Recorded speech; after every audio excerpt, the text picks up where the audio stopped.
tous, très fidèles. Tout de suite le sommaire de votre journal. Sa Majesté le roi Mohamed VI, représenté par le chef du gouvernement aux travaux du 7e sommet du G5 Sahel, travaux qui se sont poursuivis ce mardi pour le deuxième et dernier jour. Saad Latmani y souligne que le royaume, qui demeure fidèle à sa mission d'acteur engagé pour la stabilité en Afrique, renouvelle son implication solidaire avec les 5 pays du Sahel et le reste des pays du continent. Les développements dès le début de ce journal. À suivre également un dossier consacré à la campagne vaccinale. Cette opération d'envergure gagnera en rythme dans les prochaines semaines. Nous suivrons un reportage à Casablanca où la seconde livraison du vaccin Sinopharm est arrivée ce matin. Et puis un autre à Al-Husseima où l'opération se déroule sous de bons auspices, érigeant le Maroc comme un modèle en la matière au plan mondial.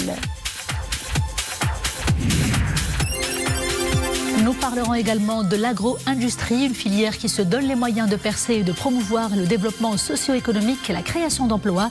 Nous braquerons les projecteurs sur les pôles agricoles qui sont mis au service de la filière, de son écosystème et de son marché, avec des images réalisées à Meknes.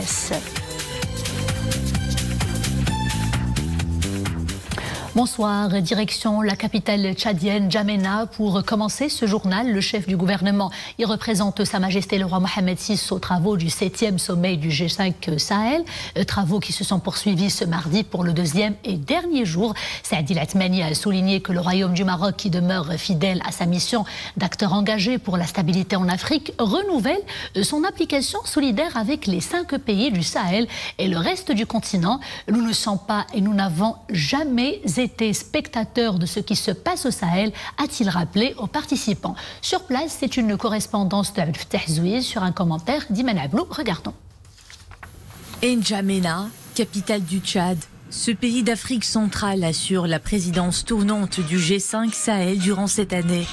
À la 7e session ordinaire de la conférence des chefs d'État du G5 Sahel, le chef du gouvernement représente Sa Majesté le roi.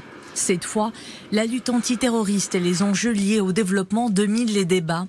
Par la voix de Saad Latmani, le Maroc renouvelle son implication solidaire avec les 5 pays de la région et le reste des pays pour faire face ensemble aux dangers qui menacent leur avenir. La région du Sahel est une zone stratégique d'une extrême importance. Sa sécurité et son développement importent beaucoup. Le Maroc, et selon la vision africaine de Sa Majesté le roi, appuie les efforts d'accompagnement de ce pays en vue de maintenir la stabilité de cette zone et réaliser ses objectifs de développement. Le G5, ce sont 5 pays, Mauritanie, Mali, Burkina Faso, Niger et Tchad. Tous mènent un même combat, une mobilisation constante face à un ennemi qui menace leur sécurité et met à mal leurs économies, le terrorisme. Depuis les 2-3 dernières années, les choses ont commencé à bouger. Nous constatons une montée en puissance de la force conjointe G5 Sahel. La lutte contre le terrorisme n'est pas une lutte facile. Aucun pays, puissant soit-il, ne peut le faire seul. Et que des pays africains du champ mettent ensemble leurs capacités est une réponse, à mon avis, que je salue. Du progrès, il y en a, mais le bout du tunnel n'est pas toujours perceptible. La mobilisation des pays du G5 Sahel doit être soutenue et renforcée par l'ensemble de la communauté internationale, des partenaires incontournables, notamment en termes de financement, des programmes et des projets de développement qui s'avèrent ici un impératif de premier ordre. On a vraiment parlé des éléments concrets sur le développement, comment avancer sur le développement dans les zones fragiles, comment faire part des préoccupations qui sont sur place avec des projets impactants. Et maintenant, nous avons eu le sommet des chefs d'État dans lequel nous voyons que cette organisation, le G5, prend de plus en plus de force. La victoire durable contre le terrorisme sera sur le terrain du développement humain, rappellent les participants au sommet. Une nouvelle dynamique doit être impulsée en mettant le G5 Sahel au service des peuples de la région. Une réponse humanitaire sera le salut d'une zone vulnérable où le nombre des déplacés à cause des violences et des conflits armés a dépassé les 2 millions. Et puis sachez que le Maroc et le Tchad aspirent à renforcer davantage leurs relations bilatérales. Les moyens de développer cette coopération justement, notamment dans les domaines de la culture, du transport aérien et de l'investissement, ont été au centre d'entretien à N'Djamena entre le chef du gouvernement et le ministre d'État, ministre secrétaire général à la présidence de la République du Tchad. L'occasion pour Saadi Latmani d'exprimer l'appréciation du Maroc des positions tchadiennes en faveur de la cause nationale, tout en saluant la convergence des positions des deux États au sein de l'Union africaine. Et pour sa part, le ministre tchadien s'est félicité du soutien constant du Maroc aux pays de la région du Sahel, remerciant le Royaume pour sa participation active aux travaux du sommet des chefs d'État du G5 Sahel. Covid-19, le gouvernement a décidé de prolonger de 2 semaines encore à compter de ce soir, mardi 16 février à 21h, les mesures de précaution en vigueur, et cela pour lutter contre le Covid-19. Un communiqué du gouvernement précise que cette décision intervient sur la base des recommandations de la commission scientifique et technique concernant la nécessité de maintenir les mesures nécessaires pour lutter contre l'épidémie. L'horloge au plan national de la vaccination jusqu'à ce soir, 18h, retenait ce chiffre, 1 904 069 habitants ont été jusqu'ici vaccinés à travers le Royaume contre le Covid-19.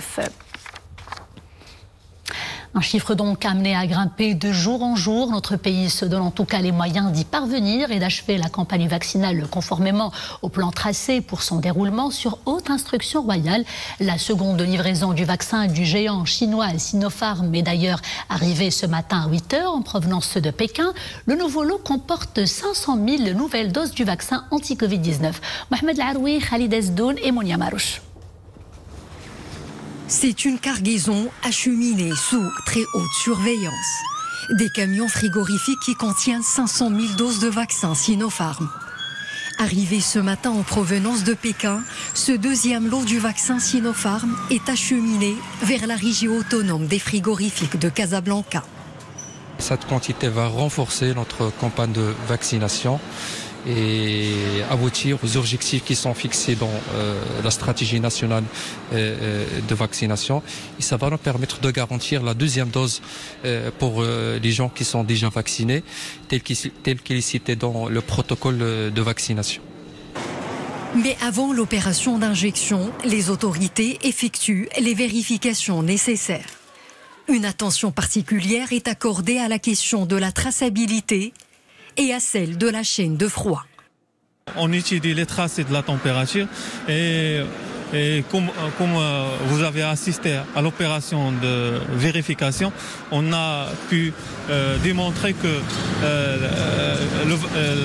les conditions de stockage et distribution de vaccins ont respecté la chaîne de froid. Une fois toutes les étapes sont validées, les lots reçus seront acheminés vers les différentes stations de vaccination à travers le Royaume. Avec ce nouveau lot de 500 000 doses, le Maroc aura reçu jusqu'à présent en tout 7 millions de doses de vaccins AstraZeneca et Sinopharm. C'est-à-dire suffisamment de doses pour le moment pour vacciner en 2 temps 3,5 millions de personnes. Et puis, en plus bref, retenez cette information, le ministère de la Santé a mis en place un consortium de laboratoires, et cela pour l'identification des variants de SARS-CoV-2 circulant au Maroc. On en parlait tout à l'heure, la campagne vaccinale de tous les espoirs est appelée à accélérer la cadence, et cela pour réaliser les objectifs escomptés. Un immense défi, vous le savez, sanitaire, logistique qui est amorcé avec brio. Aménagement des centres de vaccination, excellente organisation, attention et écoute à l'égard des bénéficiaires. Bref, le Maroc offre un modèle parfait, exemplaire en la matière. Exemple tout de suite dans ce sujet réalisé à Al-Husseima avec des images prises par Rachid Latabi sur un récit de Zakaria Mokhenbillah. Dès les premières heures de la matinée, des personnes affluent en nombre vers cette salle couverte, transformée en centre de vaccination. Depuis le début de la campagne, le procédé est bien rodé. Première étape, la vérification du rendez-vous pour les bénéficiaires. Les personnes âgées sont prises en charge et assistées par des auxiliaires d'autorité. Attention,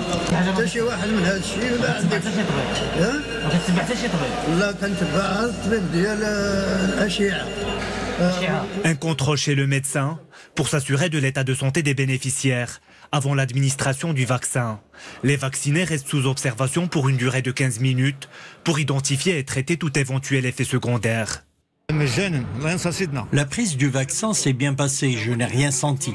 En plus, ce vaccin nous a été donné gratuitement pour que tout le monde puisse en bénéficier. L'opération de vaccination se déroule dans de bonnes conditions. Tout un chacun devrait se faire vacciner contre la Covid-19. Durant cette phase, la priorité est donnée aux frontliners tous âges confondus et à toutes les personnes âgées de 65 ans et plus, une catégorie de la population particulièrement vulnérable. Beaucoup sont atteints de maladies chroniques, diabète, hypertension artérielle ou affections cardiovasculaires. Il y a une forte affluence. Nous avons commencé par les catégories âgées de 75 ans et plus. Actuellement, nous vaccinons les personnes âgées de 65 ans et plus. Les citoyens sont appelés à venir se faire vacciner. Le vaccin ne comporte aucun danger. Au contraire, il est bénéfique pour se protéger. Jusqu'à hier 18h, quelques 13 400 personnes ont été vaccinées au niveau de la province d'El Hoceima. Intéressons-nous à présent aux principaux indicateurs avec le bilan journalier du Covid-19. Et ce mardi 16 février, 476 nouvelles contaminations ont été recensées pendant ces dernières 24 heures pour 1079 nouvelles guérisons et malheureusement 13 décès qui sont à déplorer. Les cas actifs se chiffrent pour leur part à 9 939. Le total des cas graves et critiques s'élève pour sa part à 448, dont 40 nouveaux cas enregistrés au cours des dernières 24 heures et 44 patients sont intubés et 240 autres sont sous ventilation non invasive. L'agro-industrie, une filière qui se porte bien, voire très bien. Derrière ce grand succès, toute une stratégie nationale, stratégie traduite par des pôles agricoles qui sont implantés dans 3 régions à vocation agricole au service de cette filière, justement, filière très prometteuse. Des pôles qui offrent en tout cas accompagnement, soutien et conseil également. Exemple à Meknès avec Abdeslam El-Khelwi et Nisri El-Hamdaoui. Le pôle de l'agro-industrie à Meknès prend racine sur 130 hectares. Un écosystème propice au développement de la transformation agroalimentaire, des activités logistiques et des actions de mise en marché. L'État a mis en place 3 laboratoires officiels au niveau de ce pôle. L'idée est d'accompagner l'industrie alimentaire, que ce soit au niveau des analyses demandées ou pour tout ce qui relève des recherches agronomiques. Ce pôle d'agro-industrie est une véritable aubaine pour les investisseurs dans ce domaine. Il leur offre une gamme diversifiée de services et leur facilite aussi les actions de contrôle et d'analyse de la qualité des produits. Parmi